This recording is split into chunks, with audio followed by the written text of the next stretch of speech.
الحمد لله رب العالمين وبه نستعين على أمور الدنيا والدين. أشهد أن لا إله إلا الله وحده لا شريك له وأشهد أن محمدا عبده ورسوله. اللهم صل وسلم وبارك على سيدنا ونبينا وحبيبنا محمد وعلى آله وأصحابه ومن تبعهم بإحسان إلى يوم الدين. يا أيها الذين آمنوا اتقوا الله حق تقاته ولا تموتن إلا وأنتم مسلمون. أما بعد، jemaah Masjid An-Nur yang dirahmati Allah Subhanahu wa taala, kembali kita bersyukur dan memperbaharui syukur kita kepada Allah Subhanahu wa taala sebagaimana nikmat-nikmat yang Allah berikan kepada kita juga terus terbarukan.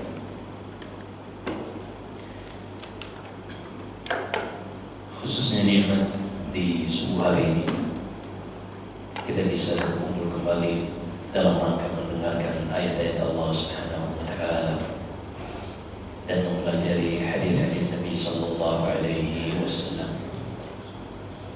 Ini di antara nikmat yang Allah Subhanahu wa taala khususkan hanya kepada orang-orang yang Allah inginkan kebaikan bagi mereka.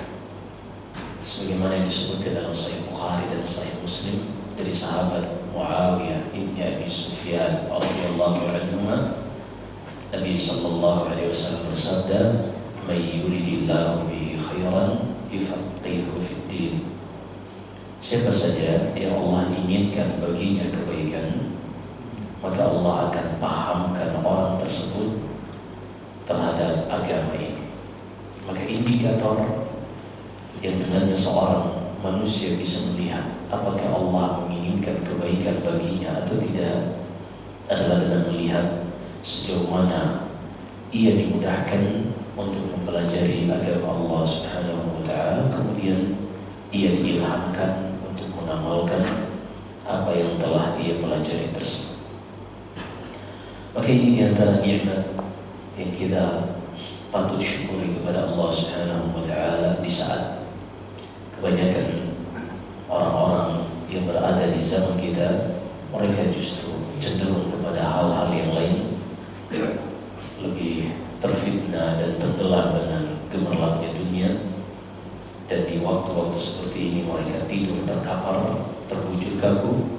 Tapi Allah Subhanahu wa taala masih mengizinkan kita untuk mendatangi rumahnya, melaksanakan ibadah salat subuh, kemudian melanjutkan dengan duduk sejenak mendengarkan ayat-ayat Allah Subhanahu wa taala dan hadis-hadis Nabi sallallahu alaihi wasallam.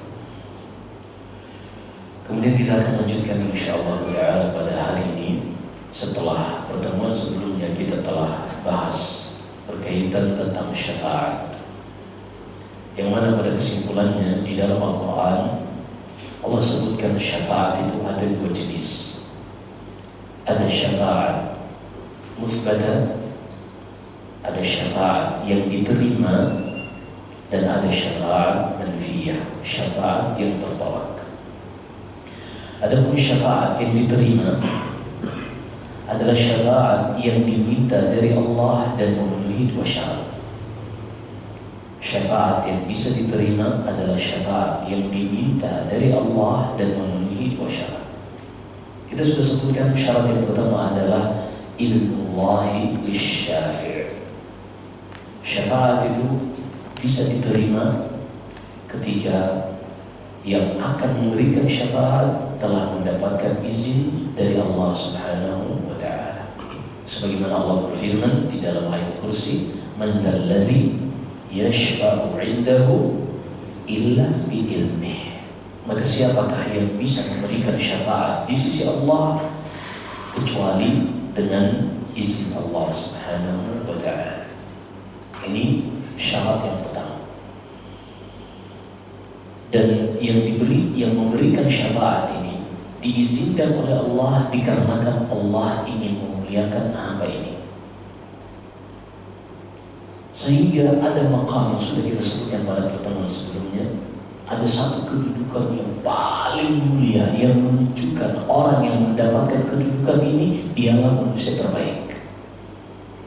Yang sudah kita ceritakan ketika di padang mahsyar, manusia dibangkitkan dalam keadaan tidak beralas kaki, tidak berpakaian selama bulan pun, dan kembali dalam keadaan belum dikhitan. Matahari didekatkan dan setiap orang tidak ada yang melindunginya kecuali sedekah yang pernah ia keluarkan semasa hidup.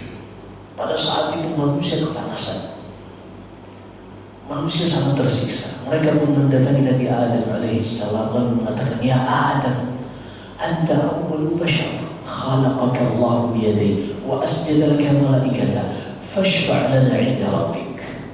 Wahai Adam, hadis ini disebutkan dalam Sahih Bukhari dan Sahih Muslim. Wahai Adam, kata manusia pada saat itu, engkau adalah manusia terbaik, makhluk terbaik yang Allah ciptakan langsung dengan kedua tangannya. Dan ia perintahkan malaikat-malaikatnya untuk bersujud penghormatan kepadamu.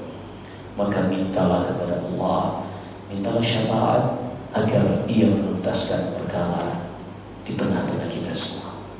Hanya sayangnya kata Nabi Adam, aku sudah melakukan pelanggaran terhadap larangan Allah. Ia melarangku untuk mendekati pohon khuldi, namun aku melanggar sehingga aku tidak berani meminta syafaat kepada Allah. Hingga akhirnya Nabi Adam pun tidak berhak, dan Nabi Adam memerintahkan kepada anak keturunannya untuk mendatangi Nabi Nuh. Nabi Nuh juga mengemukakan uzurnya. Ia mengatakan, datangilah Ibrahim. Ibrahim pernah berdusta 3 kali yang tidak pernah Allah perintahkan. Ia pun meminta uzur, tidak bisa memberikan syafaat. Namun kata Ibrahim, datangilah Nabi Musa. Kemudian Nabi Musa mengatakan dia tidak berhak. Datangilah Nabi Isa. Nabi Isa pun tidak berhak. Hingga akhirnya manusia berbondong-bondong mendatangi Nabi kita Muhammad sallallahu alaihi wasallam. Allah berfirman di dalam surat Al-Isra, wa minal laili fatahajjad bihi nafilatan lak asa an yab'atsaka rabbuka maqaman mahmuda. Wahai Muhammad, di malam hari bangun untuk salat malam, khusus kewajiban bagimu. Sehingga kata para ulama, salat malam qiyamul lail sudah tidak wajib dengan turunnya ayat terakhir dari surat Az-Zumar. Namun khusus bagi Nabi sallallahu alaihi wasallam, ayat di dalam surat Al-Isra tadi menjelaskan salat malam ini kewajiban khusus bagi Nabi sallallahu alaihi wasallam, sehingga Rasulullah tidak pernah meninggalkan salat malam, khususnya witir. Sampai-sampai kata Aisyah, jika beliau terluputkan salat witir, beliau akan mengqadha'nya 12 rakaat di waktu duha, yang sebagian orang menyebutkan ini sebagai salatul awwabin. Walaupun yang benar ini adalah salatul duha dan dilakukan oleh Rasulullah ketika beliau terluput dari salat witir. Maka kalau seorang terluput salat witir yang selalu ia jaga dan ingin mengqadha'nya di waktu duha, dia mengqadha'nya dengan jumlah yang genap. Karena Rasulullah biasa mengerjakan 11 rakaat di malam hari. Ketika mengqadha'nya, beliau mengerjakannya 12 rakaat. Karena sholat di siang hari genap, semua genap, subuh, zuhur, asar. Adapun di malam hari, isya dan maghrib, kalau dijumlahkan jumlahnya kecil, yaitu 7. Maka Nabi sallallahu alaihi wasallam mendapatkan syafaat yang terbesar ini agar Allah memperlihatkan kedudukan hamba yang mulia ini. Kata Allah, asa an yab'atsaka rabbuka maqaman mahmuda. Dengan ibadah salat malam ini yang khusus bagimu, Allah akan mengangkat kedudukanmu ke tempat yang paling mulia. Maka ini tujuan kenapa sih Allah tidak langsung tuntaskan saja perkara di tengah-tengah manusia. Kan bisa saja tanpa ada perantaraan syafaat.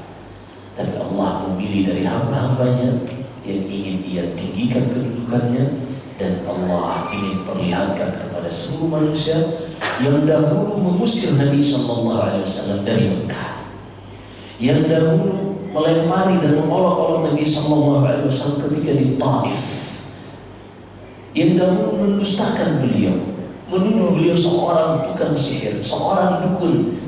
Pada hari kiamat kelak ditinggikan kedudukan Nabi Sallallahu Alaihi Wasallam. Lihatlah wahai manusia, inilah orang yang dahulu kalian rendahkan.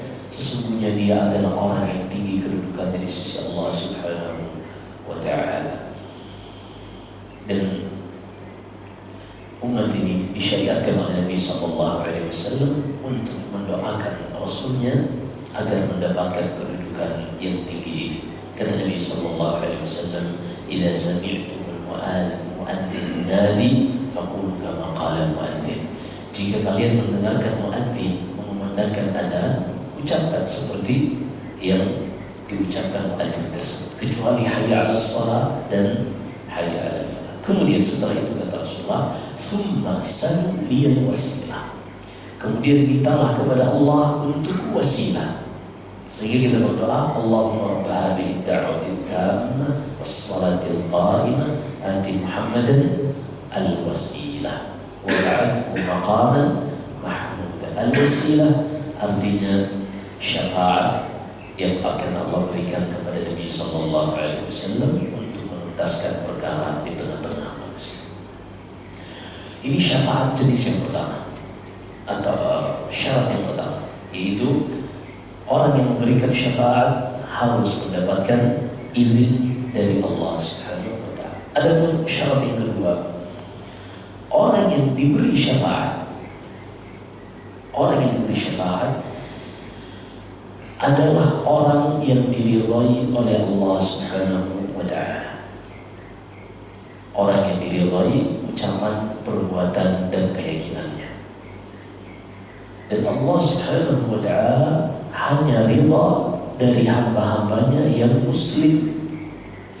Allah berfirman, "Al-yawma akmaltu lakum dinakum wa atmamtu alaykum al-yawma akmaltu lakum dinakum wa atmamtu alaykum ni'mati wa raditu lakum al-islam dinan wa raditu lakum." Maka Allah ini hanya meridhai Islam bagi hamba-hambanya. Dan Allah sebutkan di dalam surat Az-Zumar, wala yarda li'ibadihi al-kufur, dan Allah tidak ridha kekufuran bagi hamba-hambanya. Maka syarat yang kedua, yaitu ridha bagi orang yang diberikan syafaat ketika mereka seorang muslim mukmin. Dan ini adalah jaminan dari Nabi Sallallahu Alaihi Wasallam dan harapan kepada siapa saja yang menjaga tauhidnya, yang menjaga Islamnya murni tanpa tercampur noda-noda kesyirikan. Di dalam Sahih Bukhari kata Nabi Sallallahu Alaihi Wasallam, "Kullu ummati yadkhuluna al-jannah illa man aba." Setiap umatku akan masuk surga kecuali orang yang enggan. Dan masuk surganya umat ini ada dua jenis. Ada yang masuk surga direct, langsung tanpa mampir ke neraka terlebih dahulu, dikarenakan amalan mereka yang baik atau dosa-dosa mereka yang langsung diampuni oleh Allah Subhanahu wa Ta'ala. Yang kedua, yang mereka masuk surga tapi harus melalui neraka dulu dikarenakan dosa-dosa yang mereka kerjakan yang tidak Allah ampuni.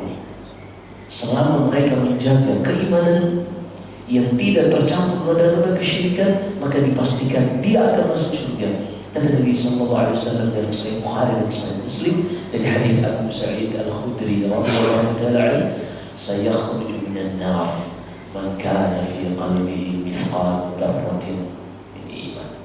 Akan dikeluarkan dari neraka siapa saja selama di dalam hatinya masih ada keimanan walaupun sebesar biji sawi. Maka semua umat ini dari umat Nabi Sallallahu Alaihi Wasallam, siapapun dia, ia mendapatkan jaminan masuk surga dari Nabi. Tapi kapan? Selama mereka menjaga keimanan, keislaman di atas tauhid. Inilah kenapa Nabi Sallallahu Alaihi Wasallam selalu menekankan kepada sahabatnya tauhid. Bahkan sebelumnya Ibrahim alaihissalam, ketika pertama kali sampai di Mekah, beliau mengangkat tangannya berdoa kepada Allah, "Rabbi ja'al hadzal balada aminan wajnubni wa baniya an na'budal asnam." Ya Allah, jadikanlah negeri ini negeri yang aman, dan jauhkan aku dan keturunanku dari menyekutukan Engkau, dari melakukan kesyirikan. Karena kalau seorang melakukan kesyirikan, pupus sudah harapannya, udah gak ada harapan sama sekali. Mau dia pernah setiap tahun berhaji, setiap bulan umrah, setiap hari sedekah, anak yatim dan seterusnya, setiap saat waktu sholat dia sholat, tapi kalau dia melakukan satu kesyirikan saja, terhapus semua amalannya. Waliyatubillah. Allah sebutkan di dalam surat Al-Furqan, wa qadimna ila ma 'amilu min 'amalin faja'alnahu haba'an mansura. Di hari kiamat kelak kami datangkan amalan-amalan yang dahulu dilakukan oleh manusia, tapi mereka melakukan kesyirikan. Kami pun menjadikan amalan yang pernah mereka lakukan ini seperti debu yang diterpa angin yang sangat kencang, hilang, tidak berbekas sedikit. Nasallallahu alaihi wasallam. Maka ini syarat yang kedua, seorang yang diberi hidayah, seorang yang diberi syafaat ini adalah orang yang diridhai oleh Allah Subhanahu wa ta'ala. Dua syarat ini. Dan ini jenis syafaat yang pertama, yaitu syafaat muthbatah yang diterima oleh Allah Subhanahu wa ta'ala. Adapun jenis yang kedua adalah syafaat yang tertolak, yaitu syafaat yang diminta kepada selain Allah. Syafaat diminta kepada selain Allah, baik itu diminta kepada patung, diminta sebagaimana dilakukan orang-orang musyrikin di zaman Nabi SAW, atau diminta kepada Nabi yang sudah meninggal kemudian diibadahi seperti Isa ibn Maryam, seperti yang dilakukan oleh orang-orang Yahudi terhadap Uzair, Nabi Uzair yang Allah sebutkan kisahnya di dalam surat Al-Baqarah, yang seorang tidur selama 100 tahun. Ia bersama keledainya sudah hancur menjadi tulang-tulang, dan dia jasadnya. Allah sebutkan dalam surat Al-Baqarah, kalladzi marra ala qaryatin wa hiya khawiyatun ala urushiha qala anna yuhyi hadhihi Allahu ba'da ila akhir ayat. Fasyahid, ada sebagian manusia yang meminta syafaat ini bukan kepada Allah, kepada Nabi yang sudah meninggal, atau kepada orang saleh yang dianggap wali yang sudah meninggal, sebagaimana dilakukan orang-orang musyrikin dahulu. Maka semuanya ini tertolak. Atau yang ingin memberikan syafaat tidak diizinkan oleh Allah, tidak diizinkan oleh Allah Subhanahu wa ta'ala. Kemudian yang berikutnya, atau orang yang diberi syafaat, orang yang tidak diridhai oleh Allah Subhanahu wa ta'ala. Dan sebab tidak diridhai kita sudah sebutkan, yaitu dikarenakan ada penghalang pada diri orang tersebut yang dimurkai dan dibenci oleh Allah Subhanahu wa ta'ala, yaitu kekufuran atau kesyirikan. Maka ini kesimpulan dari apa yang sudah kita bahas pada pertemuan sebelumnya berkaitan tentang syafaat. Dan bab berikutnya kita akan lanjutkan insyaallah tentang bab hidayah itu adalah hak prerogatif Allah Subhanahu wa ta'ala. Bahkan Nabi kita Muhammad sallallahu alaihi wasallam tidak bisa memberikan hidayah kepada siapa yang dia inginkan. Rasulullah sallallahu alaihi wasallam tidak bisa memberikan hidayah dengan memilih siapa yang dia inginkan. Lalu Ustaz, gimana dengan ayat-ayat yang menyebutkan Rasulullah memberikan hidayah? Jadi ada dua ayat dalam Al-Quran seakan-akan kontradiksi. Kita akan bahas ayat yang pertama di dalam surat Al-Qasas, kata Allah, innaka la tahdi man ahbabta walakin Allah yahdi man yasha. Wahai Muhammad, sesungguhnya engkau tidak bisa memberikan hidayah kepada siapa yang engkau inginkan, tapi dialah Allah yang akan memberikan hidayah kepada siapa yang dia kehendaki. Berarti ayat ini menunjukkan Rasulullah tidak bisa memberikan hidayah. Tapi ayat yang lain di dalam surat Asy-Syura ayat ke-53 bagian tengah sebelah kiri, kata Allah Subhanahu wa ta'ala, Wa innaka latahdi ila siratin mustaqim, siratillahi alladzi lahu ma fis samawati wa ma fil ardh. Wahai Muhammad, engkau benar-benar memberikan hidayah kepada manusia ke jalan Allah Subhanahu wa taala. Pada ayat ini Allah sebutkan bahwasanya Rasulnya memberikan hidayah. Lalu gimana kita mengkompromikan antara dua ayat yang seakan-akan kontradiksi? Dan di sinilah pentingnya kita belajar. Para ulama menyebutkan hidayah itu ada dua jenis, dan dua-duanya ini disebutkan di dalam Al-Quran. Hidayah yang pertama namanya hidayatul bayan wal ilm. Hidayah berupa penjelasan dan ilmu. Hidayah berupa penjelasan dan ilmu ini bisa diberikan oleh siapa saja yang mengetahui ilmu tersebut dan mengetahui penjelasan tersebut. Dan yang paling mengetahui tentang ilmu dan penjelasan tentang Islam adalah Nabi kita Muhammad sallallahu alaihi wasallam. Maka beliau memberikan hidayah kepada manusia dengan mengajari. Allah sebutkan di dalam surah Al-Jumu'ah ayat kedua, kata Allah Subhanahu wa taala, "Huwallazi arsala يسبح لله ما في السماوات وما في الأرض الملك القدوس العزيز الحكيم هو الذي بعث في الأميين رسولا منهم يتلو عليهم آياته ويزكيهم ويعلمهم الكتاب والحكمة وإن كانوا من قبل لفي ضلال مبين." Kata Allah Subhanahu wa taala, dialah Allah yang mengutus kepada kalian seorang rasul yang membacakan kepada kalian ayat-ayat Allah dan mengajarkan kepada kalian kitab. Jadi Nabi SAW mengajarkan kepada manusia Al-Quran, dan itu adalah bentuk hidayah, memberikan hidayah. Begitu juga pengikut para nabi, para ulama sebagai pewaris para nabi, mereka juga bisa memberikan hidayah, seperti mengajarkan apa itu syirik yang harus dijauhi, apa itu tauhid yang harus dipegang oleh seorang. Ini juga bentuk penjelasan atau hidayah.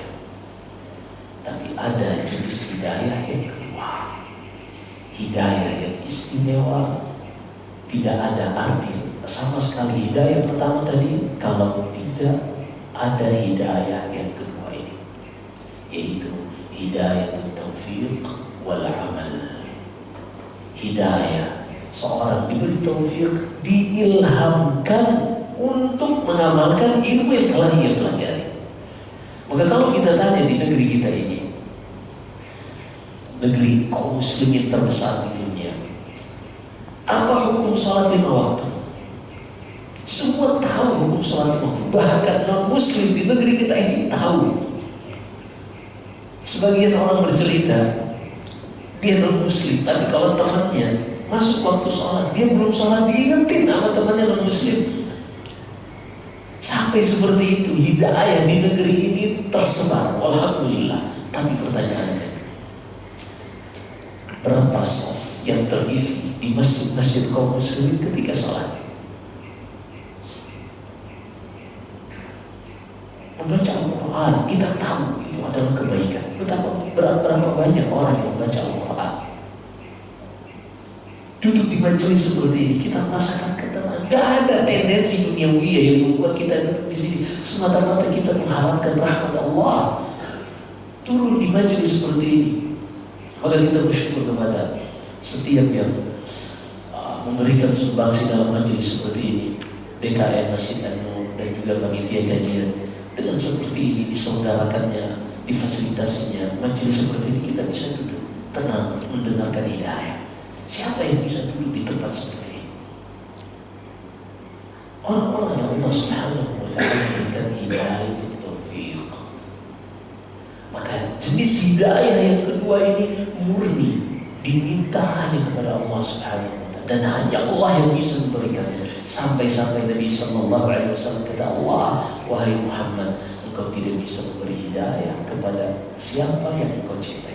Disebutkan dalam Sahih Bukhari dari Sa'id bin Musayyib, dari ayahnya Musayyib bin Huzn, ketika Abu Talib paman Nabi Sallallahu Alaihi Wasallam yang sudah kita ceritakan dalam sirah Nabawiyah, seorang yang terus mengerahkan seluruh yang ia miliki, harta, bahkan kehidupan nyawanya diperuntukkan untuk membela Nabi Sallallahu Alaihi Wasallam dan untuk mensupport dakwah Nabi Sallallahu Alaihi Wasallam. Tapi apa yang terjadi ketika beliau hendak wafat, sekaratul maut? Datang di sisinya Nabi Sallallahu Alaihi Wasallam yang ingin memberikan hidayah berupa ilmu, hidayah berupa penjelasan kepada pamannya di sisi-sisi atau di sisa-sisa kehidupan pamannya ini. Ketika itu di sisi Abu Talib juga telah ada Abu Jahal bin Hisham dan Abdullah bin Abi Rabi'ah. Ketika Rasulullah datang melihat pamannya sudah nafasnya tersengal sekali, beliau pun mengatakan, ya Am, qul la ilaha illallah, kalimah uhajulaka biha indallah. Wahai pamanku, ucapkanlah la ilaha illallah, satu kalimat yang dengannya aku bisa jadikan sebagai landasan argumen di hadapan Allah untuk memberikan syafaat untukmu, untuk memberikan kebaikan bagimu. Ketika Abu Talib mendengarkan ucapan Nabi tadi, di sisinya Abu Jahal dan temannya tadi pun mengatakan, ya Abu Talib, atarghabu an millati Abdul Muttalib. Wahai Abu Talib, apakah engkau sudah benci, tidak suka lagi dengan agama ayahmu, kakekmu, dan nenek moyangmu? Engkau ingin tinggalkan, padahal sudah sisa terakhir di dalam kehidupanmu. Akhirnya Abu Talib tidak mengucapkan la ilaha illallah.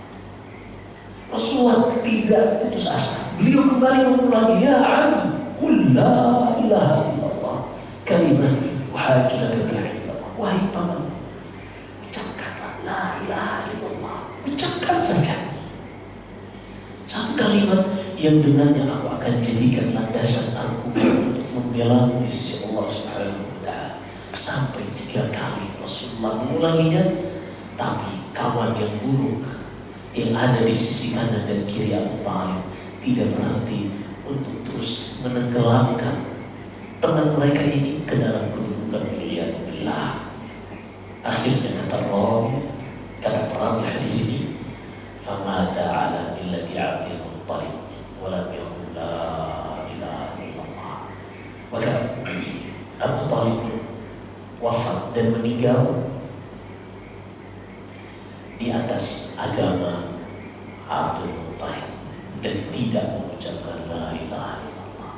Nabi Sallallahu Alaihi Wasallam sangat sedih. Orang yang selama ini membantunya di saat orang-orang Quraisy selalu berusaha bahkan ingin membunuh Nabi Sallallahu Alaihi Wasallam, yang membantunya hanya Abu Talib. Diboikot selama 3 tahun, dari tahun ke-6 sampai tahun ke-9 kenabian menjelang tahun ke-10. Abu Talib tidak pernah meninggalkan ponakannya ini, sehingga ketika meninggal dan tidak mengucapkan la ilaha illallah, Nabi Sallallahu Alaihi Wasallam sangat sedih. Beliau pun mengatakan, wallahi ya Am, la astaghfiranna lak ma lam unha an. Demi Allah, wahai pamanku, aku akan mohonkan ampunan untukmu kepada Allah selama aku tidak dilarang. Maka Nabi Sallallahu Alaihi Wasallam pun selalu beristighfar untuk pamannya, hingga turun firman Allah di dalam surah At-Taubah, ma kana lin-nabi walladzina amanu an yastaghfiru lil-musyrikeen walau kanu uli qurba min ba'di ma tabayyana lahum annahum ashabul jahim. Tidak pantas bagi seorang nabi dan orang-orang beriman bersamanya untuk memohonkan ampunan bagi orang-orang musyrikin setelah jelas bagi mereka bahwasanya orang-orang musyrikin ini adalah musuh bagi Allah Subhanahu wa Ta'ala. Sejak saat itu pun Nabi Sallallahu Alaihi Wasallam berhenti memohonkan ampunan untuk pamannya Abu Talib. Karena secinta apapun seorang kepada orang lain, kecintaannya ini tidak boleh membuatnya melanggar syariat Allah Subhanahu wa Ta'ala. Kenapa demikian? Karena kecintaan kita yang harus kita dahulukan adalah kecintaan kepada Allah Subhanahu wa Ta'ala. Ini mutlak. Kecintaan kita kepada Allah harus diutamakan. Dan ini logis. Kalau kita misalnya disuruh pilih mana yang kita lebih cintai, teman apa orang tua, maka orang yang normal dia akan mengatakan kecintaan kepada orang tua. Kenapa? Karena jasa orang tua tidak bisa dibandingkan dengan jasa teman. Sehebat apapun teman kita, sebaik apapun, mustahil untuk menyamai jasa kedua orang tua kita, apalagi ibu. Mustahil.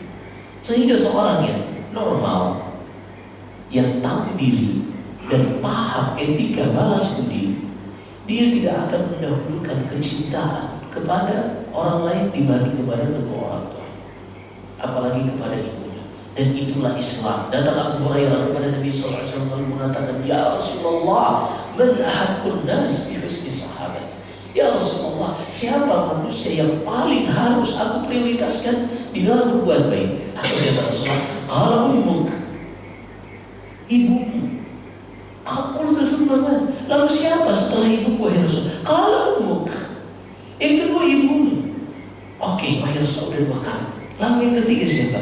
Qala ummuk, yang ketiga juga ibumu. Subhanallah.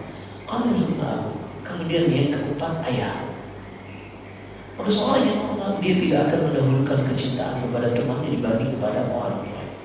Kenapa kita cinta kepada orang tua kita? Karena mereka lah yang paling berjasa, karena menjadi sebab kita terlahir di muka bumi ini. Tapi itu hanya sebab.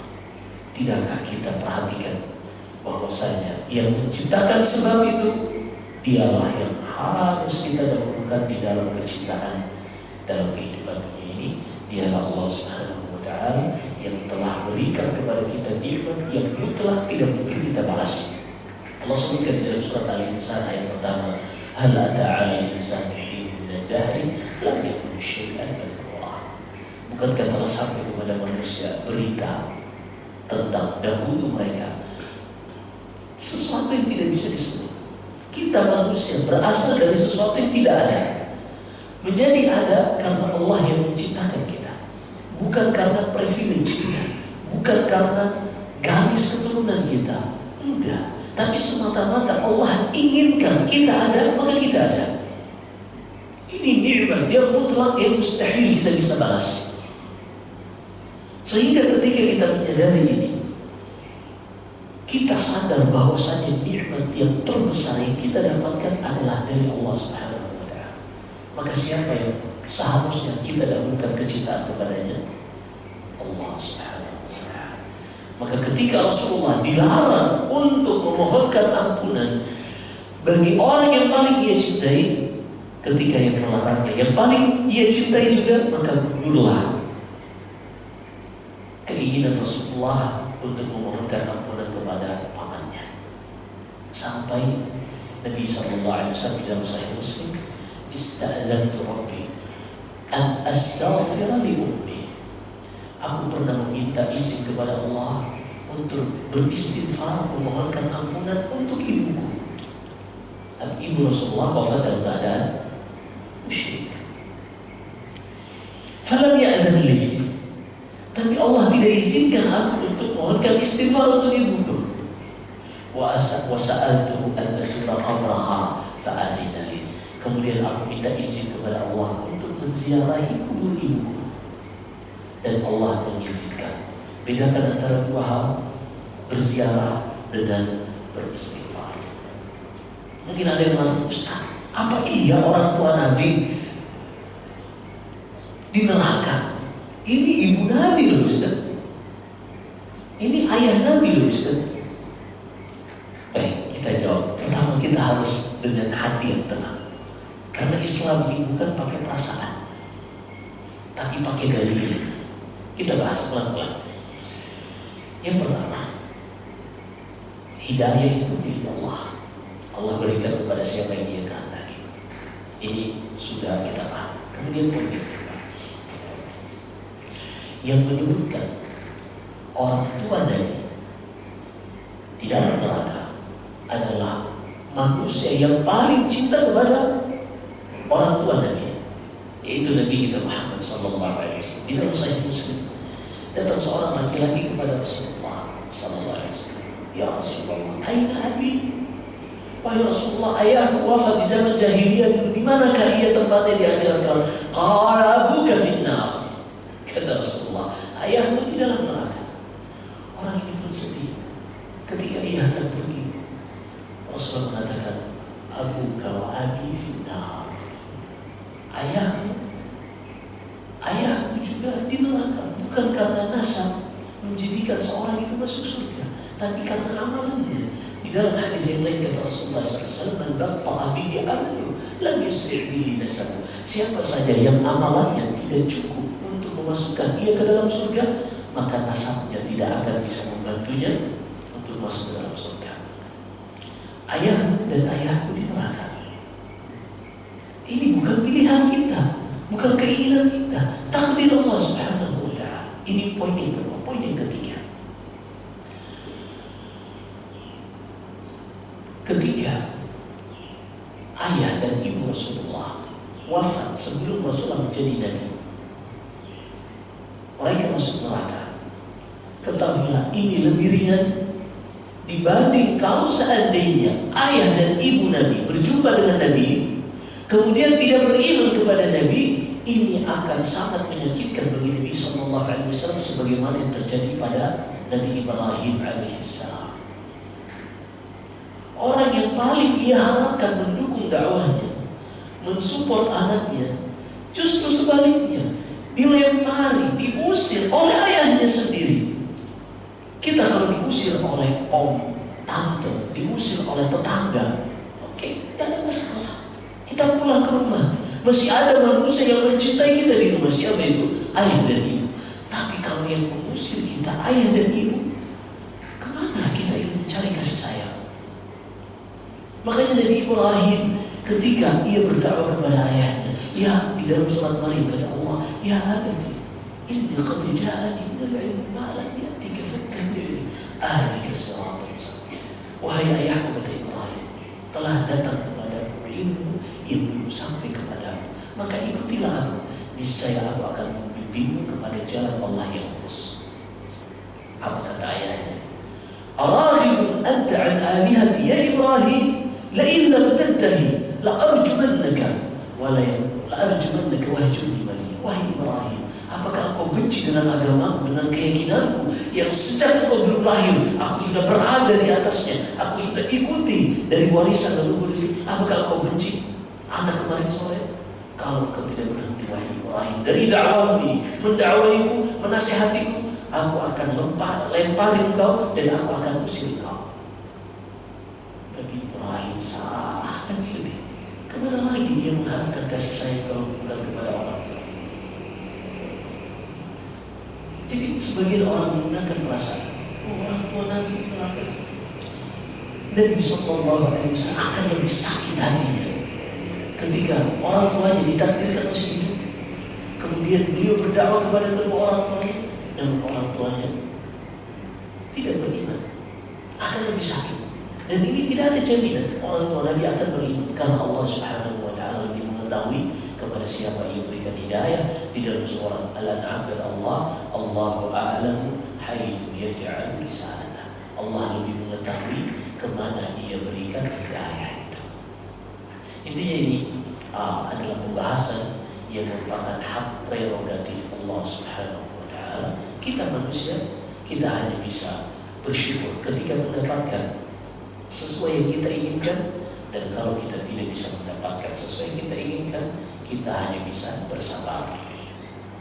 Itulah kehidupan. Emang kalau kita tidak setuju akan mengubah realita. Ketika seorang meninggal misalnya, ada keluarganya yang meninggal, kalau dia marah, mengumpat, meratap, emang keluarganya akan hidup kembali? Tidak akan bisa. Makanya Allah mengajarkan kita untuk positive thinking. Ketika ada keluarga kita yang meninggal, apa kita ucapkan? Alladzina idza asabatuhum musibatun qalu inna lillahi wa inna ilaihi raji'un. Kita semua datangnya dari Allah dan akan kembali kepada Allah Subhanahu wa ta'ala. Udah sampai di situ. Maka Nabi sallallahu alaihi wasallam ketika pamannya ini tidak mengucapkan la ilaha illallah, dan beliau juga sudah tidak bisa beristighfar untuk pamannya karena dilarang, maka beliau pun menerima semua yang sudah ditetapkan oleh Allah Subhanahu wa ta'ala. Hanya saja Al-Abbas ibn Abdul Muttalib. Al-Abbas ini paman Nabi dan saudara dari Abu Talib. Abu Talib ibn Abdul Muttalib, yang satu Al-Abbas ibn Abdul Muttalib. Sebagai seorang saudara, ia mendatangi Nabi sallallahu alaihi wasallam mengatakan, "Ya Rasulullah, ya Muhammad, ya Rasulullah, pamanmu Abu Talib itu semasa dakwahmu, ia sangat banyak memberikan bantuan untuk. Famada aghnaytalah, lalu apa yang sudah engkau berikan untuk pamanmu yang kita tahu dia mati dalam keadaan musyrik?" Apa kata Nabi sallallahu alaihi wasallam? "Ya Ab, wahai pamanku." Ternyata Rasulullah dari apa yang kita dengarkan tadi, gejolak di dalam hati beliau untuk membalas kebaikan pamannya tidak pernah berhenti. Tidak boleh memohonkan istighfar, karena kalau Nabi memohonkan istighfar dan Abu Talib diampuni, masuk surga. Tapi itu sudah mustahil di dalam ketetapan Allah, bahwasanya orang yang meninggal dalam keadaan musyrik tidak akan pernah bisa mendapatkan ampunan dari Allah Subhanahu wa ta'ala.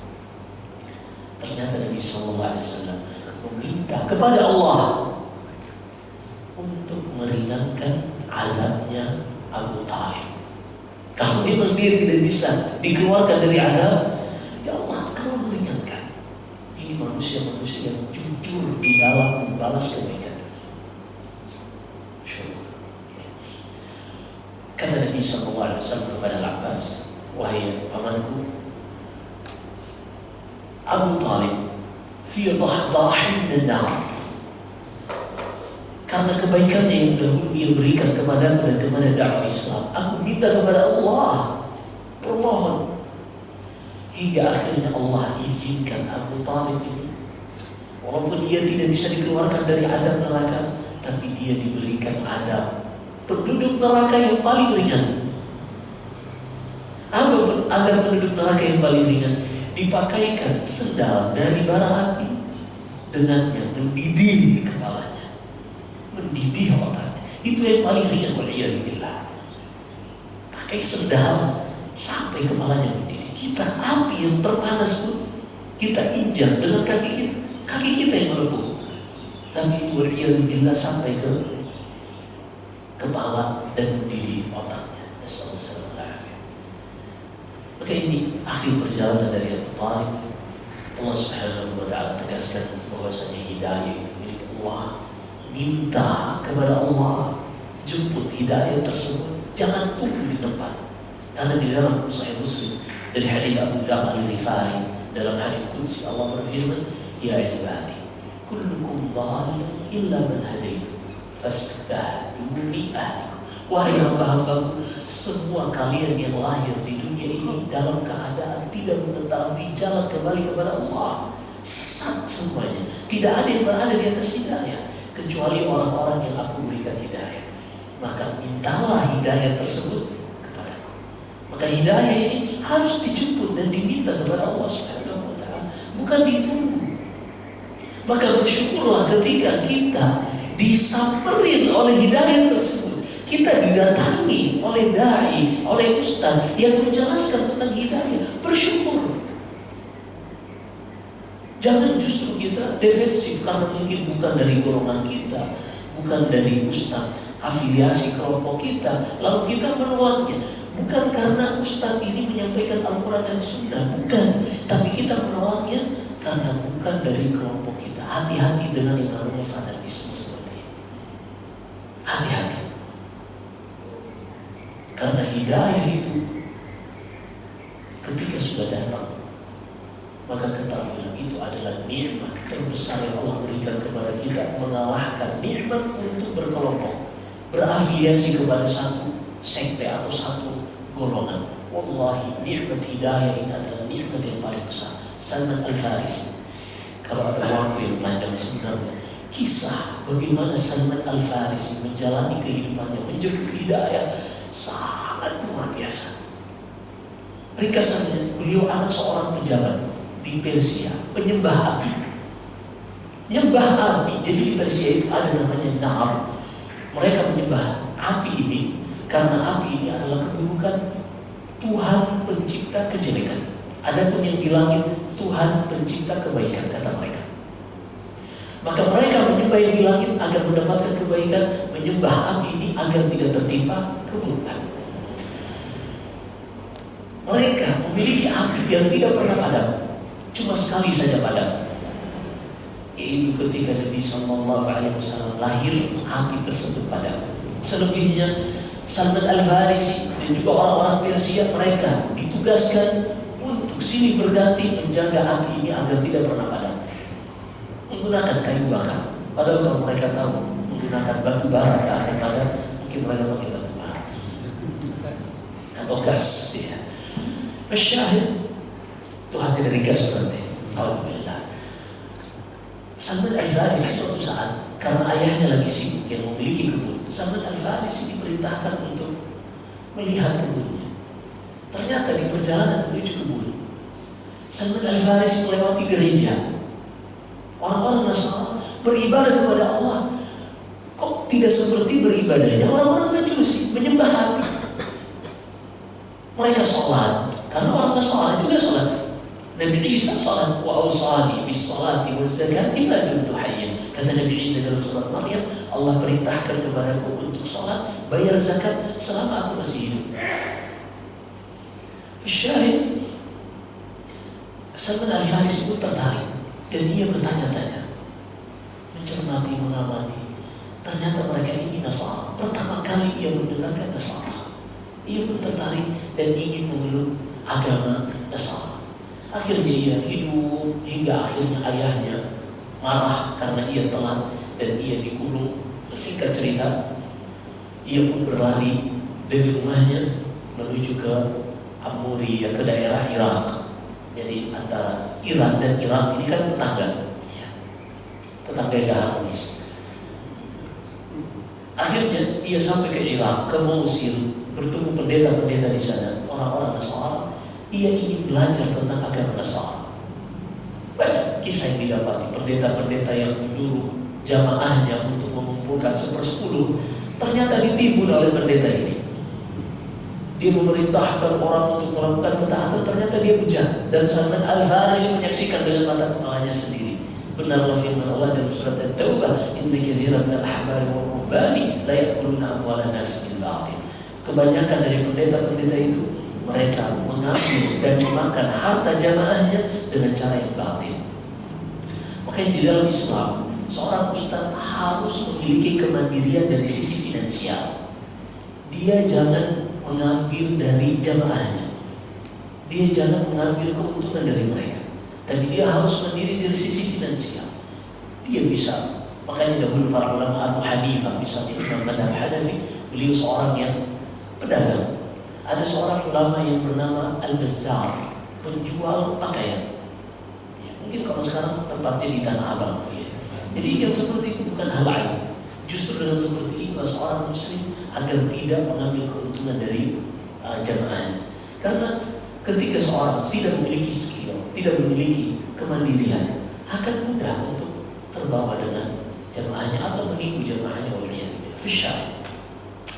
Hingga akhirnya Salman Al-Farisi, ia pun mendengarkan dari pendeta-pendeta ini bahwasanya zaman sekarang sudah keluar seorang nabi yang dijanjikan, nabi terakhir, dan dia berasal dari tempat yang di situ banyak kormanya, pohon korma, dan berada di antara dua bukit. Itu adalah Madinah.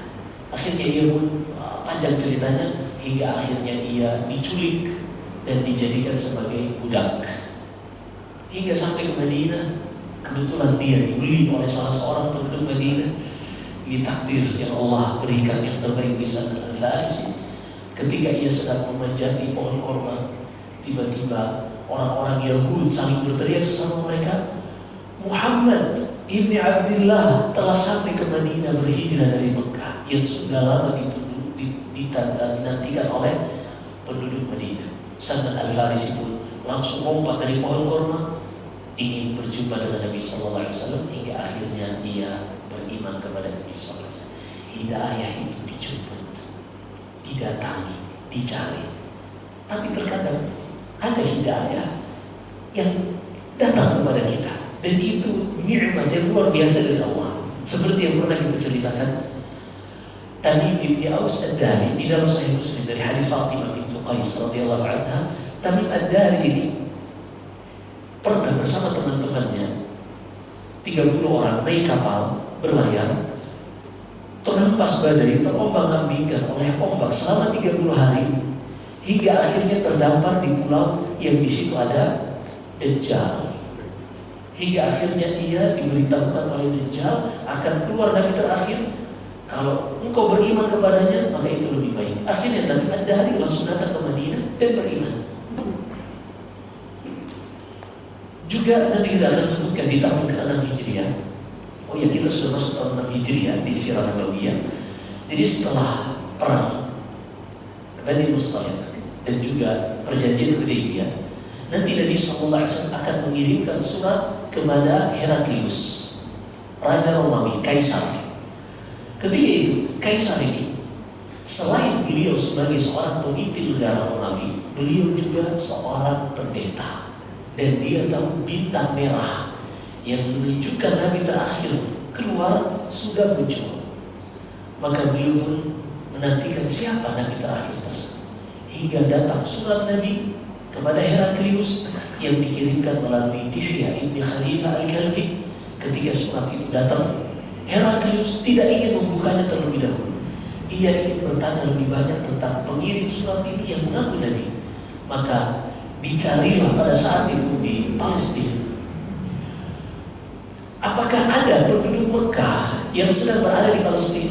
Karena kan orang Quraisy pada saat itu kebiasaan di musim panas datang berdagang ke Syam, ke Palestina. Ila fi Quraisy ila fi rihlat asy-syita'i was-sayf. Di musim panas mereka datang berdagang di Syam.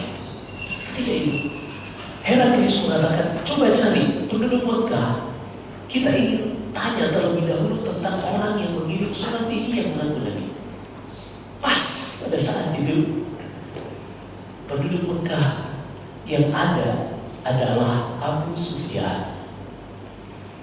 Abu Sufyan ini ketika perang Badar dia yang memimpin pasukan kafir Quraisy melawan kaum muslim. Ketika perang Uhud dia juga pemimpinnya. Ketika perang Ahzab, perang Khandaq dia juga pemimpinnya. Permusuhannya terhadap Nabi sangat besar, tapi dia mendapatkan hidayah melalui Heraklius. Ada terkadang hidayah itu sengaja. Banyak yang cerita lagi duduk di masjid, ada yang ta'lim, ada beberapa kata kalimat yang nyantol di hatinya. Dari situlah dia mulai berubah. Atau terkadang seorang sedang naik mobil mendengarkan radio dakwah, tergugah hatinya. Ada seorang yang sedang membaca kitab, tidak sengaja baca kalimat yang menyentuh hatinya, itu pun menjadi awal mula perjalanan yang menjemput hidayah. Jadi kita bersyukur ketika Allah Subhanahu wa Ta'ala mengantarkan hidayah itu kepada kita tanpa perlu kita capek-capek. Baik itu ketika di majelis ilmu yang kita tidak sengaja duduk di situ, kita mendengarkan sepatah kata yang memang itulah firman Allah dan hadis-hadis Nabi Sallallahu Alaihi Wasallam, atau kita sedang membaca buku atau menonton satu konten dakwah, maka apapun sebabnya selama itu mengantarkan kita kepada Allah Subhanahu Wa Taala, kita terima dari siapapun datangnya. Kata Ali bin Abi Thalib, undur ila maqal, wala tandur ila man qal. Lihatlah kepada apa yang diucapkan, jangan lihat kepada siapa yang mengucapkan. Artinya kebenaran itu harus kita terima. Kalau sudah diucapkan, kebenaran itu harus kita terima. Adapun mencari kebenaran ini memang kita harus selektif, kita harus mencari dari orang-orang yang benar-benar mendakwahkan kebenaran. Baik, sudah lewat, mohon maaf. Silakan kalau masih bisa ada tanya jawab. Allah. Baik, hadirin Allah Subhanahu wa taala, adalah kajian kita berkesempatan hari ini yang mengangkat tema hidayah adalah prerogatif Allah. Baik, silakan jemaah yang mau bertanya barangkali silakan ada. Oke, kajian dari sana. Oh iya, ini sayap kanan. Mohon maaf, kadang saya susah untuk menghadap sayap kanan dan sayap kiri. Assalamualaikum warahmatullahi wabarakatuh. Ustaz. Waalaikumsalam. Mengikuti penjelasan tadi, itu ada ulama atau ustaz yang menyampaikan bahwa ada pertanyaan pada beliau, bahwa apakah orang tua dari Nabi kita Muhammad SAW itu masuk surga apa masuk neraka? Tadi Ustaz jelas masuk neraka. Ada Ustaz yang mengatakan masuk surga. Penjelasannya adalah yang saya tangkap itu bahwa orang tua Nabi itu, Abdullah itu adalah orang yang sangat disayangi oleh masyarakat pada waktu itu di suku Quraisy, dengan sangat dihormati dan karena kebaikannya. Dan alasan kedua, jadi dia tidak berbuat dosa, tidak kejam terhadap dia turunan dari yang katakanlah pemimpin-pemimpin di sana, sehingga kebaikannya itu sangat disenangi oleh rakyatnya. Dan yang kedua, pada waktu itu Nabi sendiri belum lahir, kemudian belum ada Islam yang diajarkan oleh Nabi, sehingga orang tua Nabi itu tidak pernah mendapat berada di zaman fatrah, zaman vakumnya para nabi. Betul. Nah, jadi itu alasan mengapa katanya itu bahwa orang artinya uzurnya itu Pak. Betul. Artinya itu diberi uzur karena masih hidup di zaman fatrah, zaman vakum. Baik. Dan satu itu pertama, dan yang kedua yang saya adalah seorang anak yang bisa menarik orang tuanya dari neraka karena dia hafiz. Masya Allah. Memberi syafaat kepada Seorang anak saja bisa, seorang nabi yang tidak bisa mengangkat orang tuanya. Itu sangat memiliki saya. Terima kasih. Assalamualaikum. Waalaikumsalam. Masya Allah, luar biasa. Analisa yang luar biasa. Baik. Pertama kita harus jelaskan dulu manhaj atau metode di dalam Islam. Kita harus mendahulukan dalil dibanding selainnya, begitu perasaan ataupun analisa-analisa logika lainnya. Ini yang pertama. Kemudian yang kedua, kita akan jawab berkaitan tentang yang pertama, ayah Nabi itu kebaikannya banyak, sehingga kalau dikatakan di neraka sepertinya tidak fair. Ini pernah ditanyakan oleh Aisyah radhiyallahu anha di dalam Sahih Bukhari. Ya Rasulullah, inna Abdullah bin Jud'an rajulun kana yaf'alu kadza wa kadza. Jadi ada seorang di zaman jahiliyah dahulu namanya Abdullah bin Jud'an. Ini paman Nabi juga. Abdullah bin Jud'an setiap musim haji dia akan membagikan makanan kepada orang-orang yang berhaji. Kalau ada orang Arab yang malu karena dianugerahi anak perempuan yang akan dikubur hidup-hidup, Abdullah bin Jud'an mengatakan, jangan kau bunuh, berikan kepadaku, aku nafkahi. Kalau nanti sudah besar, kau ingin mengambilnya kembali silakan, tapi jangan bunuh.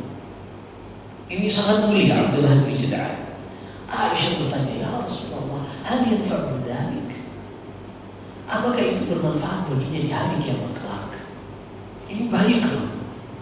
Kata Nabi SAW, innahu lam yaqul yawman qattu Allahumma ighfirli khati'ati yawmiddin.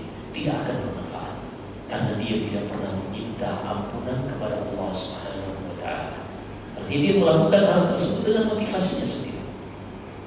Dan tidak ada satu nas yang menyebutkan Abdullah bin Jud'an ini memohon ampunan kepada Allah. Justru sebaliknya dia beribadah kepada berhala. Dan kita harus pahami ini untuk membantah yang kedua. Jadi kondisi zaman Nabi sebelum beliau diutus, manusia terbagi menjadi tiga. Yang pertama, orang-orang musyrikin Quraisy, musyrikin Arab yang menyembah berhala. Yang kedua, orang-orang yang mengikuti agama Ahlul Kitab. Dan ini ada, artinya kalau dikatakan waktu itu tidak ada ajaran dari langit, itu tidak benar. Karena ada ajaran dari langit. Buktinya paman Nabi yang bernama Waraqah bin Nawfal ibn Asad ibn Abdul Uzza. Waraqah bin Nawfal ibn Asad ibn Abdul Uzza ini sepupu dari Khadijah bintu Khuwailid ibn Asad ibn Abdul Uzza. Hidup di zaman Nabi, dan Nabi ketika diangkat sebagai Nabi, turun padanya surat Iqra. Ini disebutkan di dalam Sahih Bukhari, hadis yang ketiga. Setelah Nabi SAW mendapatkan wahyu Iqra, Bismillahirrahmanirrahim, khalaq, Khadijah mengajak Rasulullah menemui Waraqah, sepupunya ini. Kenapa? Karena Waraqah pada saat itu beliau seorang pendeta Nasrani, padahal Quraisy. Mengikuti agama Nasrani, bisa berbahasa Ibrani. Maka kata Waraqah, "Hadzal namus alladzi nazala 'ala Musa." Wahai Muhammad, ini adalah malaikat yang sama turun kepada Nabi Musa menyampaikan Taurat. Ini jenis manusia yang kedua yang ada di zaman sebelum Rasulullah diutus, yaitu orang Arab mengikuti agama Ahlul Kitab, Yahudi dan Nasrani. Kemudian yang ketiga adalah umat al-fitrah, mereka yang tidak mengikuti agama Ahlul Kitab tapi tidak juga menyembah berhala. Seperti misalnya Zaid bin Amr bin Nawfal.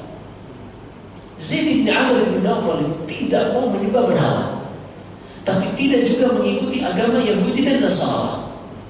Apa yang terjadi? Ya sudah, dia seorang yang melakukan pencarian-pencarian. Begitu juga Nabi sebelum diutus sebagai Nabi. Rasulullah SAW ketika belum diutus sebagai Nabi, beliau sudah suka dengan yang dilakukan orang-orang musyrikin, menyembah berhala dan seterusnya. Tapi beliau juga tidak tahu cara beribadah kepada Allah. Akhirnya apa yang beliau lakukan? Beliau memilih untuk menyendiri di Gua Hira, hingga datang kepada beliau wahyu melalui malaikat Jibril alaihissalam. Allah sebutkan di dalam surat Al-Duha, "Alam yajidika yatiman fa'awa wa wajadaka dhalan fa'ala." Bukankah dahulu engkau sesat, engkau tidak mengetahui cara beribadah kepada Allah, wahai Muhammad? Kemudian Allah memberikan hidayah untukmu melalui Al-Quran. Jadi manusia pada saat itu ada tiga: penyembah berhala, musyrikin Arab, Ahlul Kitab, juga ada dari orang-orang Quraisy yang masuk kepada agama Ahlul Kitab, Yahudi dan Nasara. Kemudian yang ketiga, ummatun alal fitrah, mereka yang berada di atas fitrah. Dan ayah serta ibu Nabi termasuk jenis yang pertama tadi, mengikuti agama nenek moyang. Kita bukan ketika menjelaskan ini tidak cinta kepada ayah ibu Nabi, kita mencintai ayah ibu Nabi karena Nabi mencintai ayah dan ibunya. Jadi kecintaan kita kepadanya mengikuti kecintaan kita kepada Nabi SAW. Tapi Rasulullah sendiri. Jadi seperti yang kita sebutkan tadi, kita menggunakan perasaan. Padahal kalau kita tahu seandainya orang tua Nabi hidup dan justru yang menjadi penolak dakwah Nabi, akan lebih jauh membuat Nabi SAW lebih sedih dan lebih terpuruk. Sehingga ketika meninggal sebelum beliau balik, ini akan lebih ringan bagi Nabi kita Muhammad SAW. Intinya penyebutan di mana orang tua Nabi itu ada di dalam Sahih Muslim. Hanya saja disebutkan oleh Al-Imam Nawawi rahimahullah. Imam Nawawi ulama yang kita kenal. Para ulama memang berbeda pendapat dalam hal ini. Seperti disebutkan, kenapa mereka padahal jelas-jelas menyebutkan abuka wa abi finnar, ayahmu dan ayahmu di neraka. Ini dikarenakan kata-kata ab di dalam Al-Quran ini digunakan untuk ayah dan juga paman. Seperti misalnya di dalam surat Al-Baqarah, kata Allah Subhanahu wa taala kepada Allah menghikayatkan ucapan Ya'qub kepada anaknya yang 12, Yusuf dan lainnya. Am kuntum syuhada idh hadara Ya'qub al-maut idh qala li banihi ma ta'buduna min ba'di. Ketika Ya'qub ini hendak meninggal, Ia bertanya kepada anak-anaknya, apa yang akan kalian ibadahi setelah? Ini mohon maaf, jadi kebelakangan saya kiri berarti. Apa yang akan kalian ibadahi setelah, wahai anak-anak? Maka kata anak-anaknya, na'budu ilahaka wa ilaha abaika Ibrahim wa Ismail wa Ishaq ilahan wahida. Dengarkan ucapan anak-anak Yakub. Kami akan hanya menyembah Tuhanmu, wahai Yakub. Tuhannya Ibrahim. Ibrahim tidak diragukan ayah mereka dari sisi kakek. Karena kakek itu disebut juga ayah. Namanya Abul Abad, ayah yang jauh. Dan Tuhannya ayahmu juga, yaitu Tuhannya Ismail dan Ishak. Kalau Ishak tidak diragukan karena kakek juga, Yakub bin Ishak bin Ibrahim. Tapi kalau Ismail bukan kakek mereka, tapi paman mereka, tapi disebut di situ sebagai ab wa ilaha abaika. Maka kata Syekh Muhammad Al-Shinqiti rahimahullah, di sini para ulama, kenapa mereka walaupun ada nas di dalam Sahih Muslim bahwasanya orang tua Nabi di dalam neraka, tapi mereka tetap katakan tidak di dalam neraka, dikarenakan kata-kata ab ini terkadang dipergunakan untuk ayah langsung, tapi juga diperuntukkan untuk paman, sehingga masih ada kemungkinan yang dimaksud oleh Nabi adalah paman. Walaupun ini takwil yang sangat jauh, hanya saja kita di sini kepentingan kita ketika menyebutkan orang tua Nabi di neraka bukan karena benci, bukan, tapi karena itu yang disebutkan oleh Nabi sendiri. Jadi kita harus pahami ketika disebutkan di neraka bukan kita benci, bukan. Hanya saja seorang mukmin itu ketika dia mendengarkan ayat Al-Quran atau hadis, apa yang harus diucapkan? Allah sebutkan dalam surat An-Nur, innama kana qaulal mu'minina idza du'u ila Allahi wa rasulihi liyahkuma bainahum an yaqulu sami'na wa ata'na. Itu hanya babnya di situ saja, bukan karena kita benci pada orang tua Nabi, bukan. Tapi karena memang Nabi yang menyebutkan. Tapi itu dari kita sudah isyaratkan ada khilaf di kalangan para ulama, hanya saja kita juga harus paham. Makanya pentingnya kita belajar sejarah untuk kita mengetahui hukum-hukum secara detail di dalam agama kita ini. Demikian. Mohon maaf sudah panjang banget waktunya. Baik, hadirin yang dirahmati Allah Subhanahu wa taala, demikianlah kajian kita pada kesempatan pagi hari ini. Dikatakan waktu sudah menjelang siang, ada beberapa saudara kita yang mau beraktivitas lain. Karena itu marilah kita sama-sama akhiri Ustaz untuk memberikan kesimpulan dan doa. Maka waktu-waktu terbaik yang dilewati seseorang di dalam hidup ini adalah ketika dia benar-benar mengetahui tujuan hidupnya dengan hidayah dari Allah Subhanahu wa taala. Walaupun seorang memulai hidayah ini setelah usianya tidak muda lagi, itu bukanlah penghalang. Kita sebutkan sebuah hadis untuk memberikan motivasi kita tidak pernah berhenti memulai menuju hidayah Allah Subhanahu. Disebutkan dalam Sahih Bukhari dan Sahih Muslim dari hadis Abu Hurairah, kata Nabi sallallahu alaihi wasallam, "Kana fi man kana qablakum rajulun qatala 99 nafsan."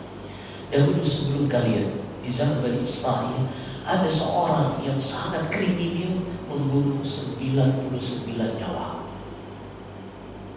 Hanya saja manusia ini Allah berikan ada titik kebaikan di dalam hatinya, namanya nafsu mutmainnah.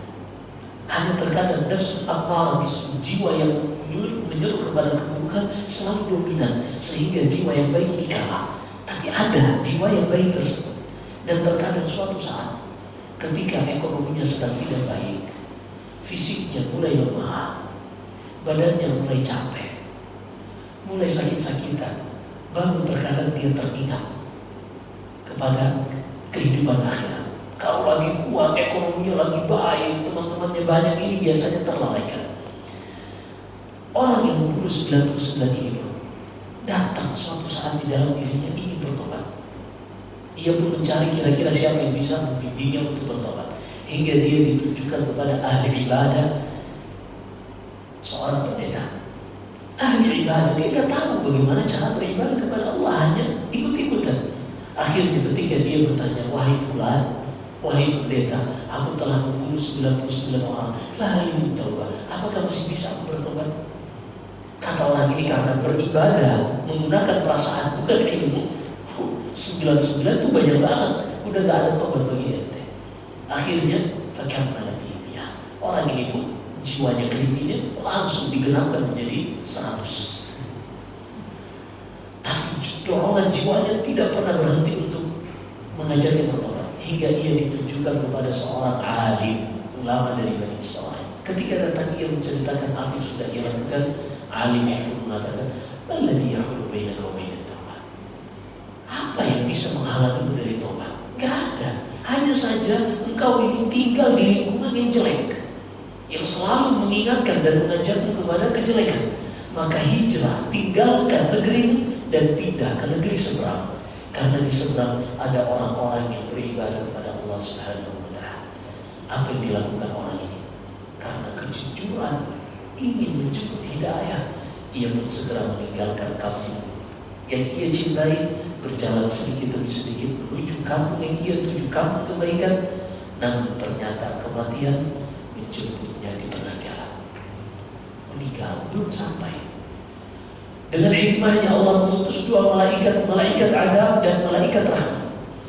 Keduanya berdebat, ini siapa yang paling berhak untuk membawa ruh ini? Apakah dia diambil oleh malaikat rahmat karena sudah bertobat, atau diambil oleh malaikat azab walaupun sudah bertobat tapi belum melakukan kebaikan apapun? Lalu Allah utus dalam hikmahnya malaikat yang ketiga, an-qisu, untuk mengukur jarak antara jasadnya dengan negeri yang ia tuju dan jarak antara jasadnya dengan negeri yang ia tinggalkan. Apa yang terjadi? Ternyata jasadnya lebih dekat 1 jengkal kepada negeri kebaikan yang ia tuju. Allah pun perintahkan kepada malaikat rahmat untuk membawa ruh orang tersebut. Hanya 1 jengkal. Kebayang kalau dia telat untuk memulai langkahnya berhijrah. Kalau seandainya dia telat sebentar untuk menjemput hidayah ini, maka di dalam hidup ini terkadang kita harus mencermati momen-momen yang kita lewati. Mungkin di situ Allah berikan isyarat kepada kita untuk kembali kepada Allah. Maka kalau datang momen-momen seperti itu, segera jemput, segera jalani dan mulai. Walaupun mungkin di awalnya berat, tapi ketahuilah ketika kita berjalan di atas ketaatan, pertama yang akan menolong kita adalah Allah. Kemudian kita akan diberikan teman-teman yang juga baik. Allah akan gantikan semuanya. Allah Subhanahu wa Ta'ala berikan di dalam Musnad Imam Ahmad, disahihkan oleh Syekh Mubil rahimahullah, man taraka syai'an lillah awadahu Allahu khairan min. Siapa saja yang meninggalkan sesuatu karena Allah, Allah akan gantikan dengan yang lebih baik dari apa yang ia tinggalkan. Jadikan ini sebagai pijakan dan mindset kita. Wallahu a'lam. Jika ada benar semata-mata dari Allah Subhanahu wa Ta'ala, jika ada kesalahan dan kekurangan dari saya, astaghfirullah li wa lakum. Sallallahu alaihi wa sallam Muhammad. Subhanakallahumma wa bihamdik, asyhadu an la ilaha illa anta, astaghfiruka wa atubu ilaik. Wassalamualaikum warahmatullahi wabarakatuh. Waalaikumsalam warahmatullahi wabarakatuh. Terima kasih kepada Pak Ustaz, terima kasih kepada saudara yang sudah